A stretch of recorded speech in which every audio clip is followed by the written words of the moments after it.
the risk associated with bold moves is actually no more than the risk associated with playing it safe. You just have to reframe it in your head. That's great advice. And I also think a lot about, I call it reimagining success, especially if you're coming off of a failure or not happy in your role. You kind of have to just reframe it for yourself. That's right. It's all in your head. At the end of the day, it's the narrative in your head. It's not what other people around you are thinking. Welcome back to The Leadership Dance. If you enjoy the show, make sure to share and subscribe so you never miss an episode. I'm Alissa Lynch, and today I'm thrilled to speak with Sarah Robb O'Hagan. Sarah has been described as Superwoman Undercover and the Pied Piper of Potential, a high-energy combination of disruptive business leader, fitness fanatic, and cheerleading mom. She's been named among Fast Company's most creative people in business. She was most recently the CEO of Exos, the human performance coaching company, where she transformed the business during the global pandemic and pioneered with her team a new approach to workplace culture that drives productivity and performance while avoiding burnout and employee disengagement.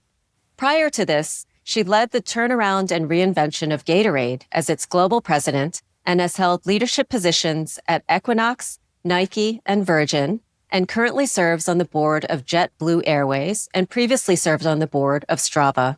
She is the author of Extreme You, a book and content platform to unleash potential in ambitious young executives.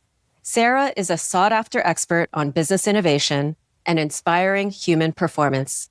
I'm so excited to have this conversation with you, Sarah. Oh, so am I, Alissa. Can't wait. It's been a long time coming.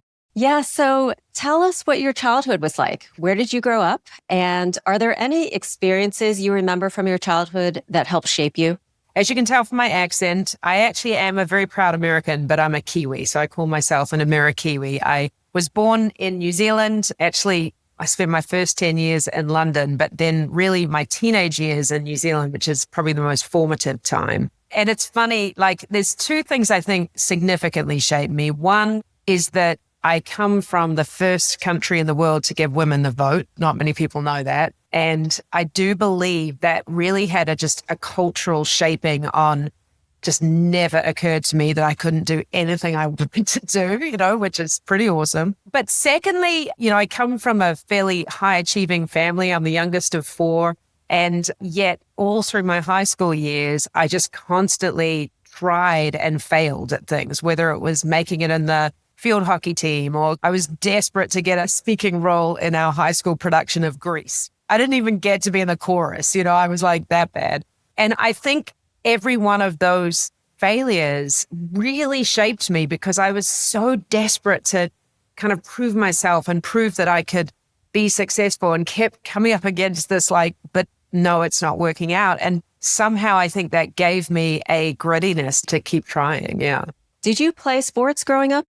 Yeah, I played a lot of sports, but like I say, I was certainly not world class, that's for sure. I was good, decent, but I did everything from tennis and field hockey and swimming and skiing and sailing and water skiing, which was awesome. Also, which I think is related to your wonderful expertise here, I was also very musical. I was in orchestra and choir and all of these things. And in a funny way, I think the combination of the sort of ambition of sports, the competitiveness of sports with the creativity of the music world is a huge piece of what shaped who I am in the business world. Because, I have become sort of known for innovation. And I think those two things are what shapes that. Let me pick up on that thread. So can you think about some lessons you have learned from both your creative background and competitive sports that have helped you in business? From the sports side, there's no question, the teamwork, wanting to win, but often losing, how you are as a loser. And someone said to me the other week, do you prefer to win or prefer not to lose? Which one drives you more? And I think when you've played a lot of sports growing up, that is such an important part of what informs how you are at work. Because if you're a team and you're, playing in the final of your high school regional championship and you lose, you have to pick yourself up and keep going and come back for the next season. And in business, it doesn't matter who you are. There's going to be amazing days of optimism and winning, and lots of days when you don't. And having that sort of ability to go, okay, I'm picking myself up and I'm coming back for next week is super important. So I think that was a big lesson that translates. And then on the creative side, even though I wasn't obviously very good at it, I wanted to be in theater. I did a lot of performance. And it's funny, like the business world that you and I grew up in was the first sort of era, I think, where being able to deliver a vision in front of a large group of people really mattered. And early in my career when I was at Nike, I remember it was a real honor to get picked to deliver the vision to the sales team for the quarterly seasonal product launches. And I just think I was naturally quite good at giving these presentations because I'd learned to overcome the fear of public speaking, when you've been a performer in your early years. Yeah, absolutely. I always think that one of the things that I learned from dance is being able to perform under pressure. And I remember I was doing an international assignment in Shanghai, China, leading the beauty business there. And we had our first national sales meeting. And you can imagine in China, there's hundreds of sales personnel. And most of them spoke Chinese. They didn't speak English. So management at J&J, we spoke English in the office, but people in the field spoke their native language. And so I was determined to deliver a speech in Mandarin at the sales meeting. And so I practiced and even just the tones and the pronunciation. And I did it and got a standing ovation just because that means a lot when you do that in another country. But yeah, I wasn't nervous, but I had to practice and tap into that dance background of preparing for a performance. Not only just not being nervous, but I think when you've been a performer, you have to learn how to rebound quickly. Like I can still remember playing the piano in front of 600 high school kids in my school. For some reason, I was one of these people who I didn't sight read very well. I would memorize. And for some reason, my brain just stopped that day and my fingers just stopped. And I froze. And I'm like, 600 people are staring at me right now. And somehow you figure out a way out of that into where you're going next. And I'm sure that must have happened as a dancer where, maybe you miss a step or maybe you're in a different mark that you're supposed to be. Still happens when I'm on stage doing a talk. Yeah. Whoops. Where am I? Yeah. So Sarah, people may not believe this about you, but you were fired from your job in your 20s. Yes. Not once, but twice. Twice. And in fact, I've heard you describe yourself as a complete disaster earlier in your career. Tell us more about that. How did those low points influence who you are today? It is exactly how I describe myself. So unlike many people in their 20s, other than I was definitely the extremes of what can happen. And I had started off my career in the airline industry and I was doing incredibly well. Actually, I got relocated here to America. I ended up working for Virgin Atlantic Airways, which was a dream of mine. I ended up working literally alongside Sir Richard Branson on some pretty big marketing initiatives. I'm 26 years old, at the Cannes Film Festival with Richard Branson. Who does that? Amazing. And I'm like, there's no end to how awesome this is going to be. And then I end up actually getting asked if I would take a role at Virgin Megastores. I was so excited for this opportunity, other than the fact that I'm dating myself, but it was the year that Napster was invented. So we went from music retail being a place where we bought CDs to suddenly music was being given away for free. It's like the original disruption story, if you think about it. And I come in with this arrogance of I know what I'm doing and I'm everything. I've been hanging out with Richard and you should listen to me, and just completely misread the environment. I was in a company that A, I didn't know anything about retail to start with, and B, this was going through an industry crisis, let alone the company I was working for. I was just using all the things I'm good at and applying it to this challenge, and I couldn't have been more off base. And I did end up, after a year, getting fired, and not oh, we're having layoffs and you're one of them. One person got fired. That was me. And I can still remember so clearly, in those days we were in offices, where you're in cubes.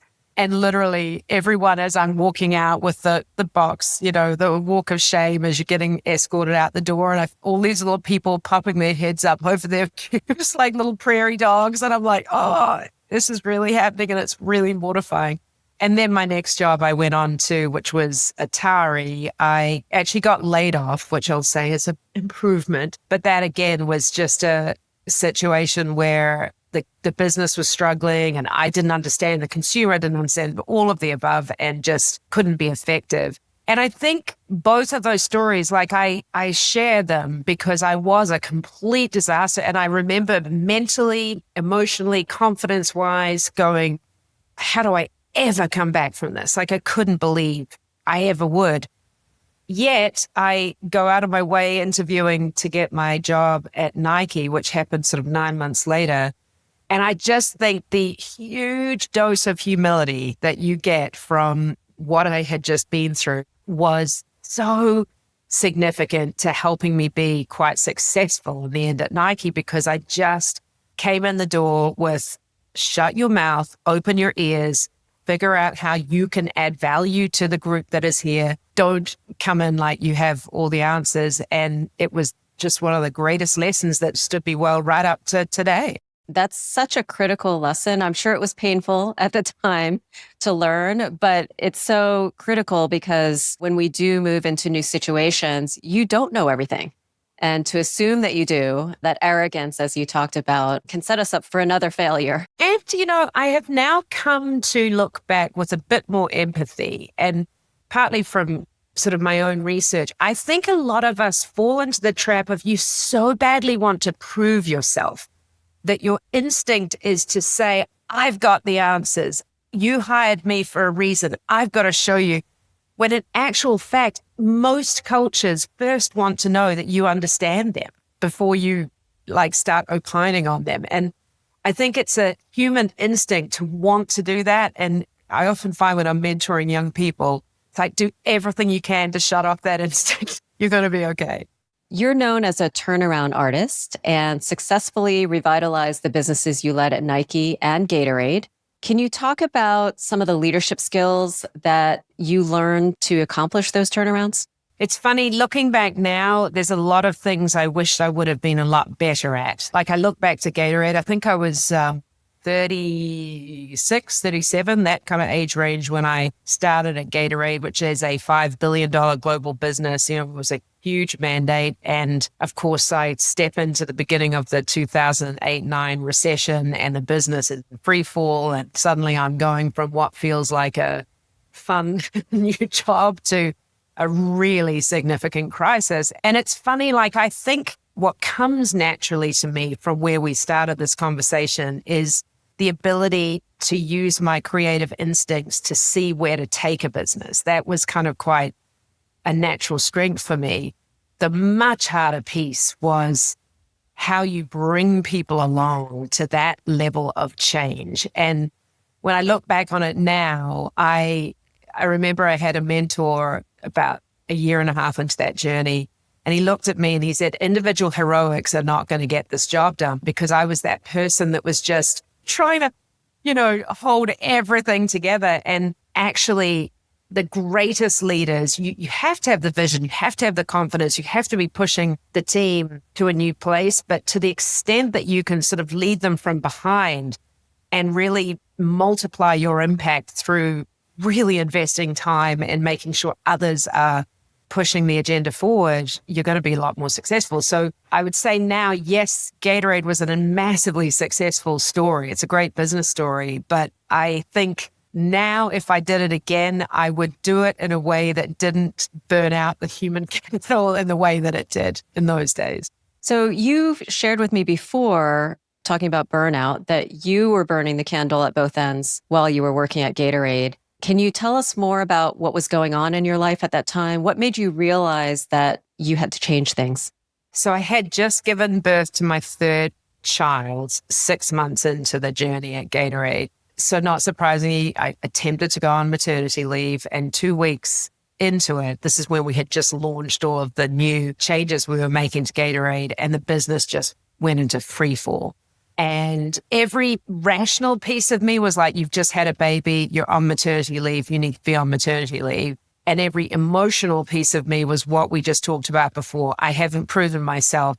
This is in crisis. So I ended up it's 2 weeks in, I start doing calls that become more calls and before long, 40, 50-hour weeks. And, I didn't really have a maternity leave at all. And I remember by the time, I don't know, 3 or 4 months in, I literally had a massive burnout moment where just exhaustion, a heap on the floor in the kitchen in the middle of the night, just going, I can't do this anymore. My husband really pushed to make me take a time out, and we took 6 weeks, went away, came back. And when I returned, I improved significantly in terms of putting some real boundaries in place on my own health and well-being. But I still look back now and go, I still was running a pretty relentless pace that everyone had to sign up for. And I think a lot of us fall into this trap in corporate America where you have so much pressure on you from your bosses, from the team, from whoever.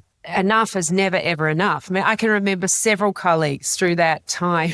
There's one particular woman in my head that she was taking a phone call on a Sunday morning from the bathroom in her in-laws' house so that people would know she was on a call, and that was the kind of mentality, I guess, that we all had. And now I look back and go, I have now become a student of human performance. It's like, we did everything wrong to get the most productivity and creativity and clean decision-making out of our team. So I don't run my teams that way anymore. Yeah. And when you think about it too, as the leaders, that's the behavior we're modeling for others. So it sets this expectation for our teams, for everyone around us, that you also have to be always on. I'm so glad you brought that up, because I think that has been my biggest learning, fast forward 10, 15 years, is the number of times I would do things like, hey, everyone, it's fine. We're having no meeting Friday. And then guess who was setting up quiet meetings because, it's urgent and investors need it. And you only have to do that once, and nothing that comes out of your mouth matters if you are not demonstrating what you are saying are appropriate cultural rules. And it's such a lesson to me. I try really hard now. If I'm trying to stand for something, you have to do it yourself. So after Gatorade, you then joined Exos as CEO, which was another turnaround situation. Did you know going in that it was a turnaround situation? And how did you approach that role differently than Gatorade? Yes, I did not know it was a turnaround. So I joined Exos, which is a private equity-backed human performance coaching company. And the business, when I joined it, had 2 businesses. One was training elite athletes. The other was training what we call corporate athletes. So running gyms inside Google, where you used to work, yes. Citibank, all these great clients. So on the day I joined, we had 400 gyms around the world, and it was 2 weeks before the world shut down. So the day I joined, it was like, this is going to be awesome. And then the reason it became a turnaround was obviously the pandemic was just a mortal wound for the entire gym industry, but certainly our business. This time around, I think I was much, much calmer and clear-headed going into it, because I think whereas at Gatorade, I didn't even know what a turnaround was. I'd never been in a business that was in that much of a decline. And so every day I was just kind of fighting for survival. Whereas this time around, I was like, there's no world where this isn't going to be multiple years until we get it back on its feet. We're running a marathon here. It's not a sprint. And therefore, I think my mentality was much more, we've got to start off the way we mean to go on. Now, there's a ton of things I didn't do right, but early on, myself and my team, we all were like, what are we going to do to help people not burn out through a very long and difficult journey ahead? Can you share some of those practices or tips that you and your team came up with to perform under constant pressure like that? The first year of 2020, I would say, like almost everyone in our situation, we just were on, drinking from a fire hose, exhausted like everyone. And we did start to put in place things like no meeting Fridays, and I broke all the rules, and it didn't really work. And then halfway through, I think it was halfway through 21 or 22, we actually partnered with Adam Grant and Marissa Chandel, who is also at the Wharton School with Adam, on this huge experiment. We were like, what if we could completely rewire how we work with the express intent of maintaining productivity, but bringing down burnout and exhaustion. And we basically put it in place over a period of 6 months, and they researched it beginning, middle, and end. What happened, what we changed was, first of all, throughout the day, we had forced breaks between meetings. You were not allowed to be on a screen like this for longer than 50 minutes without a break. If it was like an hour and a half, 2-hour meeting, we would have breath work, stretch breaks, etc., so that you were getting people up out of their chairs, getting them away from the screens. We put in rules like any one-on-one meetings were not allowed to be like this. Instead, you have to go what we do call walk and talk, where you're on your phone talking to your colleagues, so you're getting fresh air, etc. Lots of stuff around community building, because we were aware that there was a lot of people feeling quite alone. And then we also introduced the 4-day work week, which we called You Do You Friday. So literally on a Friday, nobody was allowed to email, text, no meetings, nothing. And you could either literally spend the whole day asleep, or if you wanted to catch up on work, whatever worked for you, which meant we had to restructure all of our calendars and meetings to get everything into 4 days. And we did that by being very intentional that Tuesdays and Thursdays were heavy meeting team days. Mondays and Wednesdays were more one-on-one days. And Friday was you to you. And the headline at the end is we did prove out that we maintained productivity. We took burnout from 70% of people experiencing it before to 30% after, and that's in 6 months. For me, I was like, now I've experienced this, I've seen the data, and I personally lived it.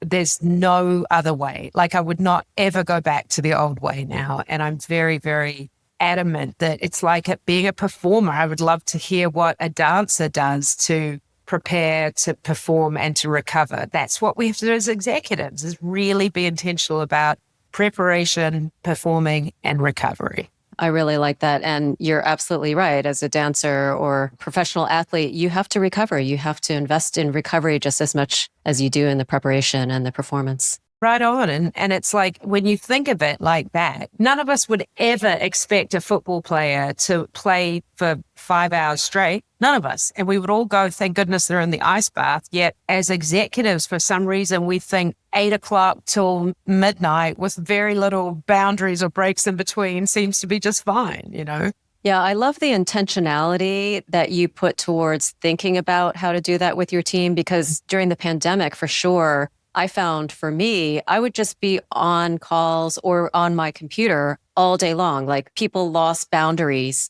of having to go into the office and then going home and having that break of the commute. Like, we just lost all of that, and we're just always on. Yep, totally. So Sarah, you have led some massive brands through transformation, but now you are guiding individual leaders to do the same in an immersive course you've created called the Breakout Leader. What is the course about? And can you talk about what is that biggest inner shift that has to happen for someone to go from managing well to actually leading boldly? Yeah, I created the course, I guess, partly because I'm just super passionate about teaching. I love that role, but partly because I wanted to sort of capture these amazing lessons that I had learned from amazing mentors along the way and just distill it into something simple. And I would say the first thing the Breakout Leader is all about is what I like to say, soft skills are the hard skills. Like, I think so many executives early in our careers, we are rewarded for functional expertise, technical expertise. And I even see a lot of, I'm currently taking some AI courses myself. Like, we all check the box on, I've learned the new latest thing that I need to know. But when it comes to leadership, how you engage with, interact with, bring people along is the only thing that matters.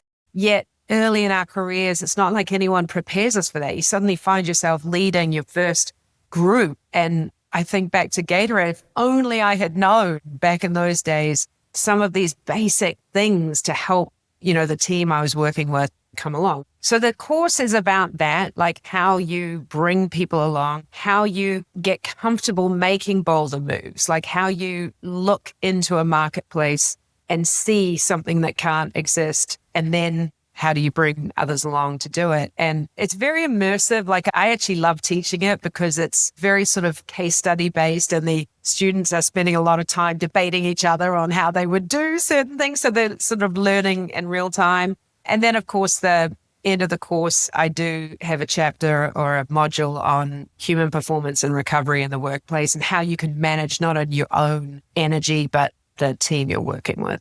So our last question, Sarah, is if you could give advice to your younger self, what would it be? And you are a bold leader, so you are very clearly yourself and you bring yourself, but that's not true for everyone to have that level of confidence. So what advice would you give to others? And if not to your younger self, about leading boldly? I am naturally a bold leader, but I don't really know that. You know, in a way, you don't know yourself to be different to anyone else. I think the longer time goes on and the more time I spend mentoring others, I don't know how I got there initially other than sheer survival because I made so many mistakes. But I would say now, the number one thing to me about bold leadership is often we tend to think the safe option, i.e., don't make the bold move, don't upset the apple cart, don't leave your job and take a new one in an area you don't know. Don't be an entrepreneur. We tend to think all of those things are safer. But actually, when you really peel back the onion, they aren't necessarily. Like you may say, I'm making it up, that you are some executive that's been in a job for 10 years and you get this opportunity over here. It seems too risky. I'm going to stay where I am. You don't know that the where you are might suddenly get totally pulled apart by a pandemic and they have to lay people off and suddenly you've lost your job. And had you taken the bold move, at least you are in control of the move you're making. Even if it fails wildly, you are going to learn so much more from what you did by getting out of your comfort zone than by staying exactly where you were. So I tend to just try and reframe for people the risk associated with bold moves is actually no more than the risk associated with playing it safe. You just have to reframe it in your head. That's great advice. And I also think a lot about, I call it reimagining success, especially if you're coming off of a failure or not happy in your role. You kind of have to just reframe it for yourself, as you said. Totally. That's right. It's all in your head. At the end of the day, it's how you are telling yourself, the narrative in your head. It's not what other people around you are thinking. Sarah, you are awesome. And I just love listening to you and learning from you. So thank you for joining the podcast and sharing your leadership dance with us. I have had a blast, Alissa. Thank you for including me. I love this whole topic. Thank you. Like, follow, and share the Leadership Dance, where we explore how to choreograph the career of your dreams and chat with visionary leaders who are breaking barriers in the arts and business worlds. Until next time, keep dancing.